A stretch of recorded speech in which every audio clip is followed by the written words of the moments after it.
This country is not fair to so many of us. Alleged 7.1 billion naira fraud. Appeal court clears EFCC to challenge ruling, stopping Orji Uzor Kalu's trial.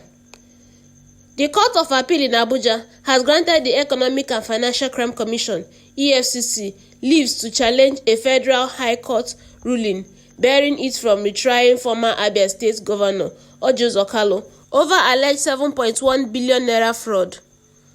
In two separate rulings delivered by the three-member panel on Friday, the Court of Appeal allowed an extension of time for the federal government to file its appeal against 29 September 2021 judgment of the Federal High Court in Abuja. The contesting judgment has stopped the EFCC from prosecuting Senator Orji Uzor Kalu, who currently represents Abia North in the Senate. Senator Orji Uzor Kalu, who governed Abia State from 1999 to 2007, was convicted in December 2019 by the Federal High Court in Lagos and sentenced to 12 years imprisonment. The court found him, his companies Lok Nigeria Limited, and a former Abia State Director of Finance, Jones Udogu, guilty of laundering 7.1 billion naira from the state treasury. However, in May 2020, the Supreme Court overturned Mr. Udogu's conviction, ruling that the trial judge, Mohammed Idris, had been elevated to the Court of Appeal before delivering the judgment and therefore lacked jurisdiction.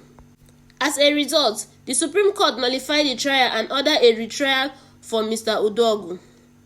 Following the decision, Senator Orji Uzor Kalu, who was already serving his sentence at the Kuje Correctional Center, applied for release, arguing that his own conviction was also affected by the Supreme Court ruling.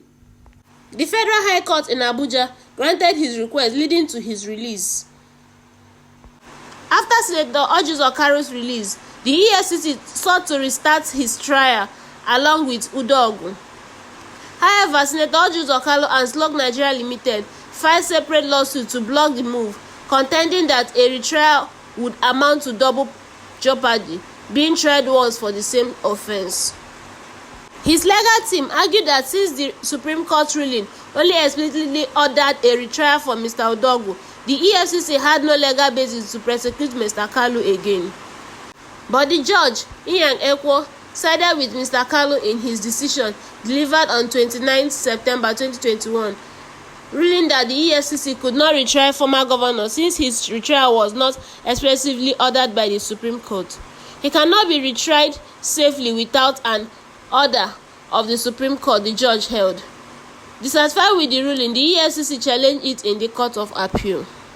However, on 6 March 2024, the appellate court struck out the appeal, citing procedural lapses, including improper stamping of court record and the failure to properly indicate the signatory designation. The EFCC, after correcting the errors pointed out in the initial appeal, made the necessary correction and filed it. Senator Orji Uzor Kalu and his firm, SLUK, opposed the appeal, arguing that the Court of Appeal has lost jurisdiction on the matter, having initially struck it out. The Court of Appeal ruled that the EFCC had valid reason to seek an extension of the time to file its appeal, as the original 3-month deadline had elapsed. It granted the government 14 days to formally file its notice of appeal against the judgment that blocked Mr. Kalu's trial. Thank you for watching. Remember to follow us on Kasa TV on YouTube and Facebook for more updates. Thank you.